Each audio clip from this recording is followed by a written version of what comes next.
मणिः वंशी विभूषितकरान्नवनीरदाभात् पीताम्बरादरुणबिम्बफलाधरोष्ठात् पूर्णेन्दुसुन्दरमुखादरविन्दनेत्रात् कृष्णात् परं किमपि तत्त्वमहं न जाने कृष्णात् परं किमपि तत्त्वमहं न जाने।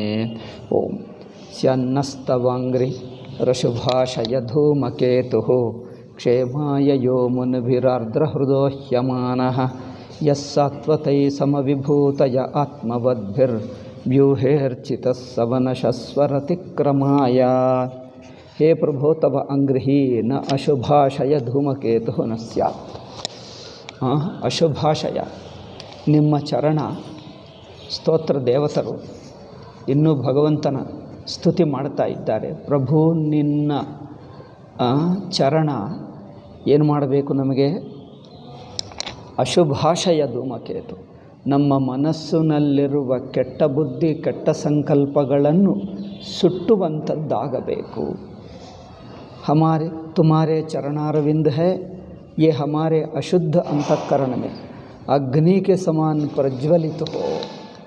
अग्नि हागे जैसे अग्नि के प्रज्वलित होने से सारी गंदगी भस्म हो जाती है और सुवर्ण सुवर्ण रह जाता है, वैसे हृदय में भगवान के चरणारविंद प्रकट होने पर हृदय का सारा अशुभ भस्म हो जाता है. भगवंतನ ಚರಣ ನಮ್ಮ ಹೃದಯದಲ್ಲಿ ಸ್ಮರಣ ಮಾಡುವುದು ಶುರು ಮಾಡಿದರೆ ನಮ್ಮ ಮನೋದೋಷಗಳೆಲ್ಲ ಸುಟ್ಟು ಹೋಗುತ್ತವೆ. ಹಾಗೆ ಆಗಲಿ ಎಂದು ಬೇಡ್ಕೊಳ್ತಾ ಇದ್ದಾನೆ. ಕ್ಷೇಮಾಯ ಯೋ ಮುನಿಭಿರಾರ್ದ್ರ ಹೃದೋಹ್ಯಮಾನಃ. ಈ ಚರಣಗಳು ಏನಂದ್ಕೊಂಡಿದ್ದೀರಿ?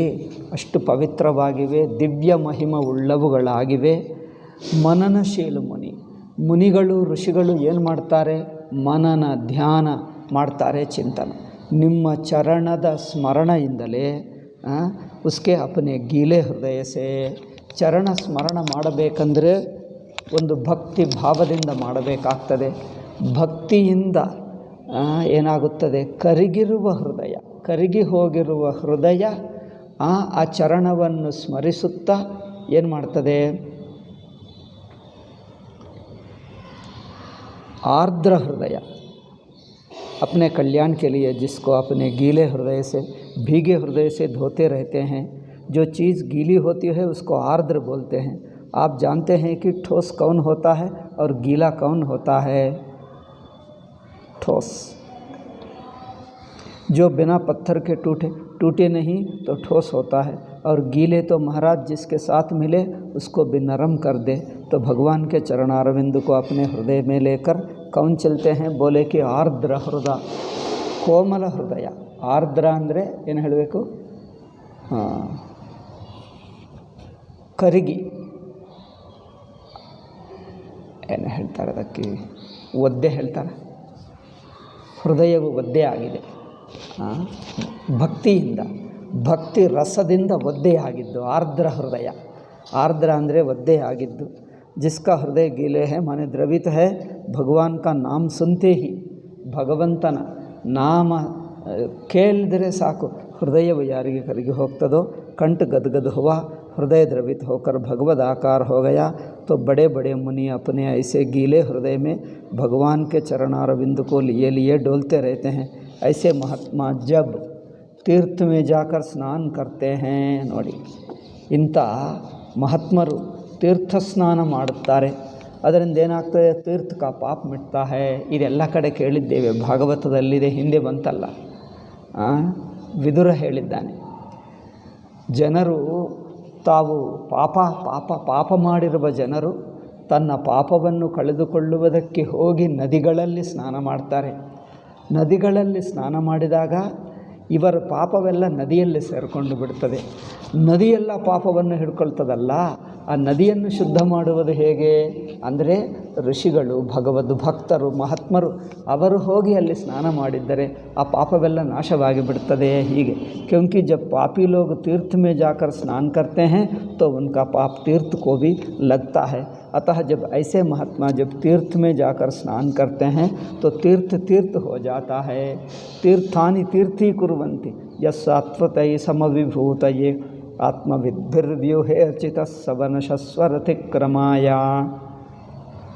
बड़े बड़े लोग धीर पुरुष समविभूति माने भगवान के समान, ಅಂದರೆ ವೈಕುಂಠಕ್ಕೆ ಹೋಗಬೇಕು, ಭಗವಂತನ ಸಮಾನ ಶಕ್ತಿ, ಐಶ್ವರ್ಯ, ಸೌಂದರ್ಯ ನಮಗೆ ಬರಬೇಕು ಎಂಬ ಭಕ್ತಿಭಾವದಿಂದ ಮಾಡ್ತಾರೆ. ಅಂದರೆ ಇಲ್ಲಿ ನೋಡಿ, ಅದ್ವೈತದಲ್ಲಿ ಭಗವತ್ ಸ್ವರೂಪರೇ ಆಗುವುದು ಮೋಕ್ಷ. ಮಿಕ್ಕ ಜನರಿಗೆ ಭಗವಂತನ ಸಮಾನರಾಗುತ್ತಾರೆ, ಭಗವಂತನ ಹಾಗೆ ನೋಡುವ ಹಾಗೆ ಇರುತ್ತಾರೆ, ಭಗವಂತನ ಸಮಾನರಾಗುತ್ತಾರೆ ಹೊರತು ಭಗವದ್ ರೂಪರಾಗಲ್ಲ. ಯಾರಿಗೆ? ಮಿಕ್ಕ ಜನರಿಗೆ. ಸಗುಣ ಭಕ್ತಿಯಿಂದ ಅವರು ಭಗವತ್ ಸಮಾನ ಆಗುತ್ತಾರೆ. ಅದೇ ಹೇಳಿದರು, ಅದ್ವೈತದಲ್ಲೇನೋ ಭಗವತ್ ಸ್ವರೂಪನೇ ಆಗಿಬಿಡ್ತಾನೆ. ಸೊ ಐಶ್ವರ್ಯವು ಭಗವತ್ ಸಮಾನ ಪ್ರಾಪ್ತಿ ಪಡ್ಕೊಳ್ಳುವುದಕ್ಕೆ ಭಗವಂತನನ್ನು ಪ್ರತಿನಿತ್ಯ ಧ್ಯಾನ, ಚಿಂತನ, ನಾಮಸ್ಮರಣ ಮಾಡ್ತಾ ಇರುತ್ತಾರೆ. ಇಷ್ಟ ಆಯಿತು. 10ನೇ ಶ್ಲೋಕ. ಈಗ 11ನೇ ಶ್ಲೋಕ ನೋಡಿ. ಯಚ್ಚಿಂತ್ಯತೆ ಪ್ರಯತ ಪಾಣಿಭಿರದ್ವರಾಗ್ನೌ ತ್ರಯ್ಯಾತುರಕ್ತ ನಿರುಕ್ತ ವಿಧಿನೇಶಃ ವಿರ್ಗೃಹೀತ್ವ ಅಧ್ಯಾತ್ಮಯೋಗವುತ ಯೋಗಿಭಿರಾತ್ಮಮಾಯಾಂ ಜಿಜ್ಞಾಸುಭಿಃ ಪರಮಭಾಗವತೈಃ ಪರಿಷ್ಟಃ. ಬಡೆ ಬಡೆ ಯಾಜ್ಞಿಕರು, ಯಜ್ಞ ಮಾಡುವವರು, ಯಜ್ಞ ಅಂದರೆ ಪೂಜಾ, ಯಜ್ಞವೂ ಒಂದು ಪೂಜಾ. ಯಜ್ಞ ಮಾಡುವವರಾಗಲಿ ಅಥವಾ ಪೂಜೆ ಮಾಡುವವರಾಗಲಿ ಏನು ಮಾಡ್ತಾರೆ? ವೇದವಿಹಿತ ಯಜ್ಞ, ಶಾಸ್ತ್ರೋಕ್ತ, ಶಾಸ್ತ್ರದಲ್ಲಿ ಹೇಗೆ ಮಾಡಬೇಕು ಎಂದು ಹೇಳಿದೆಯೋ ಅದನ್ನೇ ಇಟ್ಕೊಂಡು ಮಾಡ್ತಾರೆ. ವಿಧಿಗೆ ಪವಿತ್ರ ಹಾತ್ಸೆ, ತನ್ನ ಕೈಯನ್ನು ಪವಿತ್ರ ಮಾಡಿಕೊಂಡು ಸ್ನಾನದಿಂದ, ಮಂತ್ರದಿಂದ, ಜಪದಿಂದ, ಅಲ್ಲವೇ ಕೈ ಪವಿತ್ರವು ಹೇಗಾಗ್ತದೆ? ಒಂದು ಸ್ನಾನದಿಂದ, ಅನಂತರ ಆಚಮನದಿಂದ, ಮತ್ತೇನು ಮಾಡ್ತೀರಿ? ಮಾರ್ಜನದಿಂದ. ಸ್ನಾನ ಮೊದಲಾಯಿತು, ಮಾರ್ಜನ ಆಯಿತು, ಇನ್ನೇನು ಆಚಮನ ಆಯಿತು. ಇದಾದ ನಂತರ ಅಂಗನ್ಯಾಸ, ಕರನ್ಯಾಸ, ಭಗವಂತನ ಆವಾಹನ ಮಾಡಿ ತಮ್ಮ ಶರೀರದಲ್ಲಿ, ಕೈಯಲ್ಲಿ ಭಗವಂತನನ್ನು ಸ್ಥಾಪನ ಮಾಡ್ತಾರೆ. ಮಾಡಿ ಕೈ, ಕಾಲು, ಇಂದ್ರಿಯಗಳು, ಹೃದಯ, ನಮ್ಮ ಶರೀರವನ್ನೆಲ್ಲ ಶುದ್ಧಿ ಮಾಡುತ್ತಾರೆ. ಹೀಗೆ ಪವಿತ್ರ हाथ से पवित्रीकृत्य अविश्य लेकर अथवा हाथ को अपने काबू में करके जो यज्ञ करते हैं, ಪವಿತ್ರ ಮಾಡಿಕೊಂಡು ಯಾರು ಯಜ್ಞವನ್ನು ಮಾಡ್ತಾರೋ ಅಂಥವರೇನು ಭಗವಾನ್ಗೆ ಪ್ರಾರ್ಥನಾ करते हैं कि प्रभु अग्नि में प्रकट हो. ಭಗವಂತನನ್ನು, ಸರ್ವವ್ಯಾಪಕ ಭಗವಂತನು ಈ ಅಗ್ನಿ ರೂಪದಲ್ಲಿ ಬರಲಿ ಎಂದು ಧ್ಯಾನ ಮಾಡಿಕೊಂಡು, ಅವರು ಮೊದಲೇ ಇದ್ದಾನೆ ಅಗ್ನಿಯಲ್ಲಿ ಇಲ್ಲವಾ? ಸರ್ವವ್ಯಾಪಕನಾಗಿರುವವನು ಅಗ್ನಿಯಲ್ಲಿಯೂ ಇದ್ದಾನೆ, ಮೊದಲೇ ಇದ್ದಾನೆ. ಇದ್ದವನು ನಮ್ಮ ದೃಷ್ಟಿಗೆ, ನಮಗೆ, ನಮ್ಮ ದೃಷ್ಟಿ ಅಂದರೆ ನಮ್ಮ ಭಾವನಕ್ಕೆ ಬರಲಿ ಎಂದರ್ಥ. ಮೊದಲೇ ಇದ್ದಾನೆ. ಇದ್ದವನು ನಮ್ಮ ಅನುಭವಕ್ಕೆ ಬರಲಿ, ಅಲ್ಲೇ ಇದ್ದಾನೆ, ಅಲ್ಲಿ ಇದ್ದಾನೆ ಎಂದು ಬುದ್ಧಿ ಗಟ್ಟಿಯಾಗಲಿ ಎಂದರ್ಥ ಏನಿಲ್ಲ. ಅಗ್ನಿಯಲ್ಲಿದ್ದಾನೆ ಎಂದು ನಮ್ಮ ಬುದ್ಧಿ ಬರಬೇಕು. ಮೊದಲೇ ಇದ್ದಾನೆ, ಹೊಸದಾಗಿ ಬರಬೇಕಾ? ನಮ್ಮ ಬುದ್ಧಿಗೆ ಈ ಅಗ್ನಿಯಲ್ಲಿದ್ದಾನೆ ಎಂದು ಭಕ್ತಿ ಭಾವ ಹುಟ್ಟಲಿ. ಹುಟ್ಟಿದರೆ अग्नि में प्रकट हुए हैं और योगी लोग अपने हृदय में. ನೋಡಿ,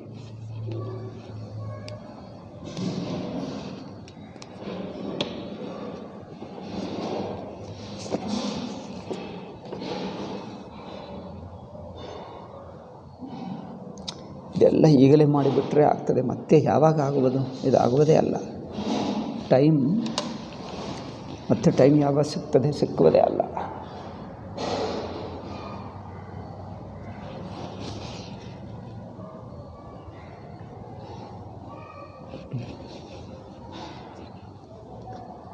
ಹವಿಷ್ಮದ್ಭಿಃ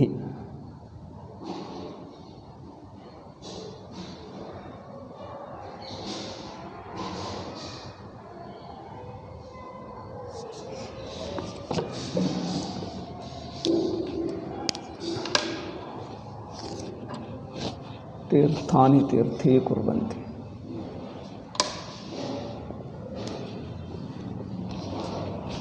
तो अग्निಯಲ್ಲಿ भगवंतनನ್ನು ನೋಡಿ, लोग अपने हृदय में शरीर के भीतर ही भगवान की अणिमादि माया क्या है, इस प्रकार तरह तरह से भगवान का चिंतन करते हैं और इस उपाधि के द्वारा चिंतन करते हैं।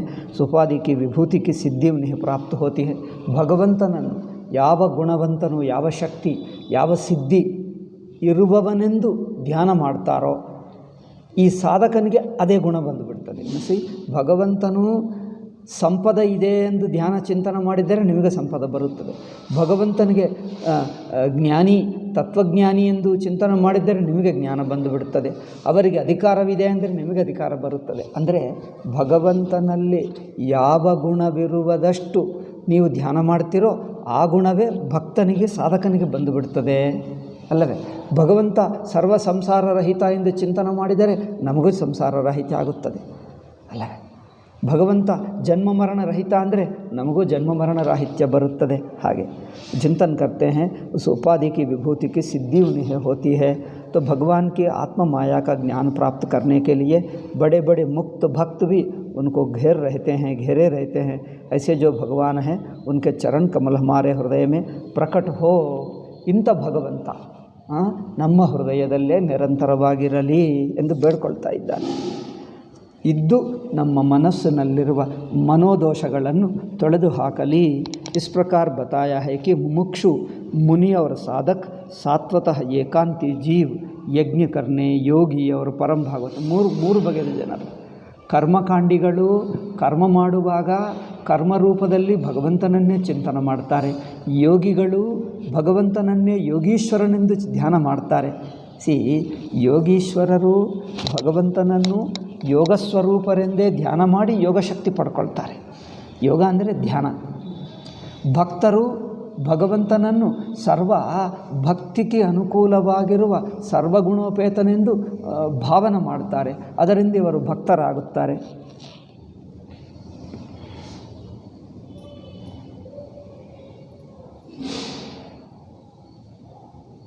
ಮುನಿ, ಸಾಧಕ, ಸಾತ್ವತ, ಜೀವ, ಯಜ್ಞ ಕರ್ನೆವಾಲ, ಯೋಗಿ, ಭಾಗವತ ಇವರೆಲ್ಲರೂ ಭಕ್ತರು. ಇವರೆಲ್ಲರೂ ಬಗೆ ಬಗೆ ಜನರೆಲ್ಲರೂ ಭಗವಂತನ ಧ್ಯಾನ. अब आगे बताते हैं कि केवल ये छहों ही नहीं, स्वयं भगवती लक्ष्मी भी भगवान के चरणारविंद का ध्यान करती है. ಇವರೇ ಅಲ್ಲ, ಲಕ್ಷ್ಮಿಯೂ ಮಾಡ್ತಾಳೆ. ಲಕ್ಷ್ಮೀ ಜಿ ತೋ ಬಡಿ ಮಹಿಮಾ ವಾಲಿ है. ಲಕ್ಷ್ಮಿಗೆ ಅತ್ಯಂತ ದೊಡ್ಡ ಮಹಿಮೆ ಇದೆ. ಏಕೆ?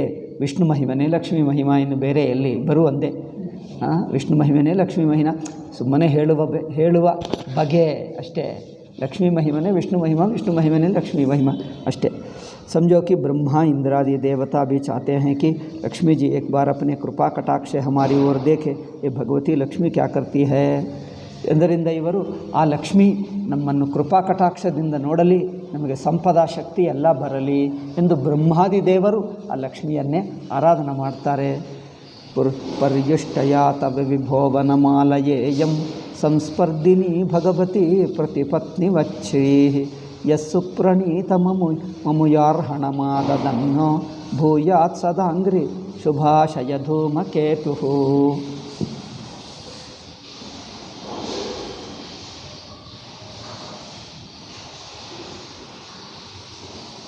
ಓಕೆ,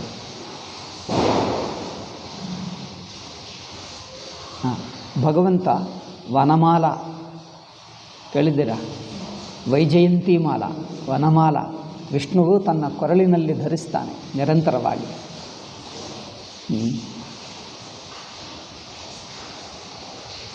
वनमाला को हमेशा अपने हृदय पर धारण करते हैं. बासी हो जाती है तब भी धारण करते हैं. ಭಕ್ತರು ಸಮರ್ಪಣ ಮಾಡಿರುವ ಪುಷ್ಪಮಾಲೆಯನ್ನು ಭಗವಂತ ಎಷ್ಟೋ ಪ್ರೀತಿಯಿಂದ ದಯದಿಂದ ಸ್ವೀಕಾರ ಮಾಡ್ತಾನೆ. ಅದು ತುಂಬ ಹೊತ್ತಿಗೆ ಏನಾಗುತ್ತದೆ, ಬಾಡಿ ಹೋಗುತ್ತದೆ. ಬಾಡಿ ಹೋಗಿದ್ದರೂ ಧರಿಸ್ತಾನೆ. ಏಕೆ? ಭಕ್ತರ ಪ್ರೇಮ ಅಂಥದ್ದು. ಭಕ್ತರು ಕೊಟ್ಟಿರುವ ಪ್ರೇಮದಿಂದ ಅದು ಬಾಡಿ ಹೋಗಿದ್ದರೂ ಹಾಗೇ ಇಟ್ಕೊಳ್ತಾನೆ, ಬಿಡಲ್ಲ ಅಂತೆ ಅವರಿಗೆ. ಅಲ್ಲಿ ನೋಡಿ, ಅಂದರೆ ಅದರಲ್ಲಿ ಅಂದರೆ ತಾತ್ಪರ್ಯವೇನೆಂದರೆ ಭಕ್ತರು ಹೇಗೆ ಕೊಡಲಿ, ಭಕ್ತರು ಸಮರ್ಪಣ ಮಾಡಿದ್ದು ಭಗವಂತನಿಗೆ ಅಷ್ಟು ಪ್ರೀತಿ. ಭಕ್ತರು ನಾವು ಭಗವಂತನಿಗೆ ಏನೇನು ಸಮರ್ಪಣಾ ನೈವೇದ್ಯ ಮಾಡ್ತೀವೋ ಅದು ಭಗವಂತನಿಗೆ ಎಷ್ಟು ಪ್ರೀತಿ ಅಂದರೆ ಭಕ್ತನು ಕೊಡುವ ಪ್ರೀತಿಗಿಂತ ಹೆಚ್ಚಿನ ಪ್ರೀತಿಯಿಂದ ಸ್ವೀಕಾರ ಮಾಡ್ತಾನೆ. ಅವರು ಭಗವಂತ ಭಕ್ತರು ಯಾವ ಪ್ರೀತಿಯಿಂದ ಕೊಡ್ತಾರೋ ಅದಕ್ಕಿಂತ ಹೆಚ್ಚಿನ ಪ್ರೀತಿಯಿಂದ ಭಗವಂತ ಸ್ವೀಕಾರ ಮಾಡ್ತಾನೆ. ಅವರಿಗೆ ಅಷ್ಟು ಪ್ರೀತಿ. ಏಕೆ? ತನ್ನ ಭಕ್ತರು ಕೊಟ್ಟಿದ್ದಂದರೆ ಅವರಿಗೆ ಹಬ್ಬ. ಅವರು ವೈಕುಂಠದಲ್ಲಿದ್ದಾನೆ ಎನ್ನುವುದು ದೊಡ್ಡ ಹಬ್ಬ ಅಲ್ಲ, ಭಕ್ತರು ನನಗೆ ಕೊಟ್ಟರೆ ಇದು ನನಗೆ ದೊಡ್ಡ ಹಬ್ಬ. ಭಗವಂತ ಎಂಥವನೆಂದರೆ ಅವರಿಗೆ ಭಕ್ತ ಪ್ರೀತಿ ಹೆಚ್ಚು ವೈಕುಂಠಕ್ಕಿಂತ. ತನಗೆ ವೈಕುಂಠಕ್ಕಿಂತ ನನ್ನಲ್ಲಿ ವೈಕುಂಠದಲ್ಲಿ ಇಷ್ಟು ವೈಭವವಿದೆ, ಆ ವೈಭವವನ್ನು ಕಡೆಗಣಿಸ್ತಾನೆ, ಯೋಚನೆ ಮಾಡಲ್ಲ. ನನಗೆ ಭೂಲೋಕದಲ್ಲಿದ್ದ ಸಾಮಾನ್ಯ ಅಲ್ಪ ಭಕ್ತರಾಗಲಿ, ಈ ಭಕ್ತರು ಕೊಟ್ಟಿದ್ದು ತನಗೆ ಹೆಚ್ಚು ಪ್ರೀತಿ. ನೋಡಿ, ಭಕ್ತರು ಕೊಟ್ಟಿದ್ದ ವಸ್ತು ಅಂದರೆ ಅವರಿಗೆ ಎಷ್ಟು ಪ್ರೇಮ ಅಂದರೆ ವೈಕುಂಠದಲ್ಲಿ ಮರೆತು ಹೋಗ್ತಾನಂತೆ. ವೈಕುಂಠದಲ್ಲಿರುವಂಥ ವೈಭವನೂ ಅವರಿಗೆ ಲೆಕ್ಕ ಆಗಲ್ಲ. ಅದು ಭಗವಂತನ ಮಹಿಮಾ. ಅಂದರೆ ಮಹಿಮ ಗೊತ್ತಾದರೆ ಭಕ್ತರು ಬಿಡಲ್ಲ. ಭಗವಂತನ ಮಹಿಮ ಗೊತ್ತಾಗಬೇಕು, ಗೊತ್ತಾಗ್ತಾ ಇಲ್ಲ, ಅದಕ್ಕೋಸ್ಕರ ಅವರನ್ನು ಸ್ಮರಣ ಮಾಡ್ತಾ ಇಲ್ಲ. ಸ್ಮರಣ ಮಾಡುವುದು, ನಮಸ್ಕಾರ ಮಾಡುವುದು, ಪೂಜೆ ಮಾಡುವುದು, ಪಾರಾಯಣ ಮಾಡುವುದು ಏಕೆ ಮಾಡ್ತಾ ಇಲ್ಲ ಅಂದರೆ ಭಗವಂತನ ಏಕೆ ಮಾಡ್ತಾ ಇಲ್ಲ ಅಂದರೆ ಮಾಡಬೇಕು, ಆದರೆ ನಮಗೆ ಬೇರೆ ಕೆಲಸ ಇದೆ ಅಂದರೆ ಇವರಿಗೆ ಭಗವಂತನ ಮೇಲೆ ಇಷ್ಟವಿಲ್ಲ ಎಂದಲ್ಲ, ಗಟ್ಟಿಯಾದ ಪ್ರೇಮ ಇಲ್ಲ. ಏಕೆ ಅಂದರೆ ಅದು ಒಳ್ಳೆಯದೇ, ಆದರೂ ಬೇರೆ ಕೆಲಸ ಇದೆ. ಇದು ನೋಡಿ, ನಿಮಗೆ ಅಷ್ಟು ಗಟ್ಟಿಯಾದರೆ ಭಗವಂತನೇ ಅಷ್ಟು ಶ್ರೇಷ್ಠ ಅನಿಸಿದ್ದರೆ ಬೇರೆ ಕೆಲಸ ಇದೆ ಎಂದು ಕಾರಣ ಹೇಳಿ ತಪ್ಪಿಸ್ಕೊಳ್ತಾರ? ಅಂದರೆ ಬೇರೆದು ಭಗವಂತನಿಗಿಂತ ಹೆಚ್ಚಿನ ಕೆಲಸ ಅನಿಸುತ್ತದೆ? ಅನಿಸಲ್ಲ. ಹೆಚ್ಚಿನದು ಅನಿಸುತ್ತಾ ಇದೆ ಅಂದರೆ ಭಗವಂತ ಒಳ್ಳೆಯದೇ, ಆದರೂ ಈ ಆದರೆ ಏಕೆ ನೋಡೋಣ, ನಂತರ ಮಾಡ್ತೀವಲ್ಲ, ಏನಿದೆ, ಅದಕ್ಕಿಂತ ಅರ್ಜೆಂಟ್ ಕೆಲಸ ಬೇರೆ, ಮುಖ್ಯ ಕೆಲಸ ಇನ್ನೊಂದಿದೆ. ಈಗ ಈ ಬುದ್ಧಿ ಇದೆ. ಯಾವಾಗ ಭಗವಂತನ ಮಹಿಮೆ ಗೊತ್ತಾಗ್ತದೋ, ಅಯ್ಯೋ ಭಗವಂತನಿಗಿಂತ ದೊಡ್ಡದು ಯಾವ ಕೆಲಸ ಇಲ್ಲ, ಅಥವಾ ಮಾಡುವ ಕೆಲಸ ಆದರೂ ಭಗವಂತನಿಗೋಸ್ಕರ ಮಾಡೋಣ ಅನಿಸುತ್ತದೆ. ಆ ಭಗವಂತನ ಮಹಿಮೆ ಗೊತ್ತಾಗಬೇಕು. ಇದು ನೋಡಿ, ಭಕ್ತರು ಕೊಟ್ಟಿರುವ ವನಮಾಲಾ, ಮಾಲಾ ಹೇಳ್ತಾರೆ, ಮಾಲೆ ಹೇಳ್ತಾರೆ ಕನ್ನಡದಲ್ಲಿ, ವನಮಾಲೆ ಆಯಿತು. ವನಮಾಲೆ ಎಷ್ಟು ಹಳೆದಾಗಿ ಬಿಟ್ಟರು, ಬಾಡಿ ಹೋದರು, ಅದನ್ನು ಹಾಗೇ ಪ್ರೀತಿಯಿಂದ ಇಟ್ಕೊಳ್ತಾನೆ. ನೋಡುವವರಿಗೆ ಅನಿಸುತ್ತದಪ್ಪ ಇದು ಎಷ್ಟು ಹಳೆದು, ಏನಿದೆ ಛೀ ಎಂದು ಹೇಳಿದರೆ, ತೆಗಿಬೇಡಮ್ಮೋ, ನಮಗೆ ಭಕ್ತರು ಕೊಟ್ಟಿದ್ದು, ನಾನು ಬಿಡಲ್ಲ ಇದನ್ನು. ಮಿಕ್ಕ ಜನರು ಹೇಳ್ತಾರೆ ಭಕ್ತರು ಲಕ್ಷ್ಮೀ ಹೇಳ್ತಾರೆ, ಏನಿದೆ ಇದು ಇಟ್ಕೊಳ್ಳುವುದು. ಅಯ್ಯೋ ನನಗೆ ಭಕ್ತರಂದರೆ ಎಷ್ಟು ಪ್ರೇಮ. ಭೂಲೋಕದಲ್ಲಿರುವ ಮನುಷ್ಯರು ಸಾಮಾನ್ಯರಲ್ಲ, ಅವರೇ ಈ ವನಮಾಲ ರೂಪದಲ್ಲಿ ನನ್ನ ಕೊರಳಿನಲ್ಲಿ ಕೂತಿದ್ದಾರೆ, ಇವರನ್ನು ನಾನು ಬಿಡಲ್ಲ ಹೇಳ್ತಾನೆ. ಅವರು ಹೇಳ್ತಾನೆ, ಅಬ್ಬಾ ಲಕ್ಷ್ಮೀ ಬೇಜಾರು ಮಾಡ್ಕೊಂಡು ಇದು ಏನೋ, ಈ ವಿಷ್ಣು ಇಷ್ಟು ದೊಡ್ಡ ವೈಕುಂಠದಲ್ಲಿ ಇರುತ್ತಾನಂತೆ, ಇಷ್ಟು ದೊಡ್ಡ ಸೃಷ್ಟಿಗೆ, ಬ್ರಹ್ಮಾಂಡ ಸೃಷ್ಟಿ ಸ್ಥಿತಿ ಲಯ ಕರ್ತನಂತೆ, ಯಾರೋ ಮನುಷ್ಯ ಕೊಟ್ಟಿದ್ದ ಮೇಲೆ ಇಷ್ಟು ಪ್ರೇಮ ಇಟ್ಕೊಳ್ತಾರೆ ಅಂದರೆ ಲಕ್ಷ್ಮೀಬಾಯಿ ಹೇಳ್ತಾರೆ ಅಲ್ಲವೇ. ಯಾರೋ ಈ ಮನುಷ್ಯರು ಕೊಟ್ಟಿದ್ದ ಮೇಲೆ ಇಷ್ಟು ಪ್ರೇಮನ, ಮನುಷ್ಯರು ಸುಮ್ಮನೆ ನಮಸ್ಕಾರ ಆದರೆ ಅಯ್ಯೋ ಅವರನ್ನೇ ನೆನಪಿಸ್ಕೊಳ್ತಾರೆ. ಅದು ಸುಮ್ಮನೆ ನಮಸ್ಕಾರ ಮಾಡಿದ ಏನಾಗ್ತದೆ, ಅಷ್ಟು ಮಾತ್ರದಿಂದ ಆಗುತ್ತದೆ. ನಾವು ವೈಕುಂಠದಲ್ಲಿದ್ದು ಇಷ್ಟು ಸೇವೆ ಮಾಡ್ತಾ ಇದ್ದೀವಿ, ನಮ್ಮ ಎಲ್ಲರಿಗಿಂತ ಅವರು ದೊಡ್ಡವನಾಗಿದ್ದನಾ ಲಕ್ಷ್ಮೀ. ಆದರೂ ಪರವಾಗಿಲ್ಲ, ವಿಷ್ಣುವಿಗೆ ತನ್ನ ಭೂಲೋಕದ ಮನುಷ್ಯರಂದರೆ, ಭಕ್ತರಂದರೆ ಮಹಾಪ್ರೇಮ ಅಂತೆ. ಮರದ ಶ್ಲೋಕ ಹೇಳ್ತದೆ ನೋಡಿ, ಯಾರು ಶುಕ ಮಹರ್ಷಿ, ಇವರೆಲ್ಲರೂ ದೊಡ್ಡ ಶುಕ ಸನಕಾದಿಗಳು ನೇರಾಗಿ ವೈಕುಂಠಕ್ಕೆ ಹೋಗಿ ನೋಡಿ ಮಾತಾಡಿ ಬಂದವರು. ಅದರಿಂದ ಅವರ ಅನುಭವದಿಂದಲೇ ಹೇಳ್ತಾ ಇದ್ದಾರೆ, ಸುಮ್ಮನೆ ಸುಳ್ಳು ಹೇಳ್ತಾ ಇಲ್ಲ, ತಮ್ಮ ಅನುಭವ ಪೂರ್ವಕ. ಆದ್ದರಿಂದ ನೋಡಿ, ಭಗವಂತನ ಮಹಿಮೆ, ಇಂಥ ಮಹಿಮೆ ಗೊತ್ತಾಗಿ ಬಿಟ್ಟರೆ ಮನುಷ್ಯರು ಬಿಡಲ್ಲ. ಪಾಪ ಗೊತ್ತಾಗ್ತಾ ಇಲ್ಲ, ಭಗವಂತನ ಮಹಿಮೆ ಎಂಥದ್ದೋ ಇವರಿಗೆ ಗೊತ್ತಾಗ್ತಾ ಇಲ್ಲ. ಗೊತ್ತಾದರೆ ಬಿಡ್ತಾರಾ? ಅಮ್ಮ ಭಗವಂತನನ್ನು ಬಿಡಲ್ಲ. ಅದನ್ನು ನೋಡಿ, ಇದು ವಿಷ್ಣುವಾಗಲಿ, ಶಿವನಾಗಲಿ, ರಾಮಕೃಷ್ಣ ಎಲ್ಲರೂ ಒಂದೇ. ಒಂದು ವಿಷ್ಣು ಎಂದು ಹೆಸರಿನಲ್ಲಿ ಹೇಳ್ತಾ ಇದ್ದೀವಿ, ಇದು ಎಲ್ಲರಿಗೂ ಆಗುತ್ತದೆ, ಯಾವ ದೇವರೇ ಆಗಲಿ ಅದೇ ಅರ್ಥ. ಇಲ್ಲಿ ವಿಷ್ಣುವೆಂದು ಹೆಸರಿಟ್ಟು ಹೇಳ್ತಾ ಇದ್ದಾರೆ, ಇದು ಯಾರ ದೇವರ? ಅದೇ ದೇವರು, ಒಂದು ಒಬ್ಬನೇ ದೇವರು. ಆದ್ದರಿಂದ ನೋಡಿ, ಭಗವಾನ್ ವನಮಾಲಾ ಕೋ ಹಮೇಶಾ ಅಪನೆ ಹೃದಯ ಪರ ಧಾರಣ ಕರ್ತೆ ಹೇ. ಏಕೆ ಕೊರಳಿನಲ್ಲಿ? ಏಕೆ ತನ್ನ ಹೃದಯಕ್ಕೆ ಹತ್ತಿರವಾಗಿ ಇಟ್ಕೊಳ್ತಾರೆ. ಭಕ್ತರು ಕೊಟ್ಟಿದ್ದಂದರೆ ಅವರಿಗೆ ಎಷ್ಟು ಪ್ರೇಮ ನೋಡಿ. ಭಗವಂತನಿಗೆ ಹಬ್ಬ ಮಾಡ್ಕೊಳ್ತಾನೆ, ಅವರಿಗೆ ಹಬ್ಬ ಆಗಿದ್ದಂತೆ ಏನೋ ಒಂದು ಪರವಶನಾಗ್ತಾನೆ,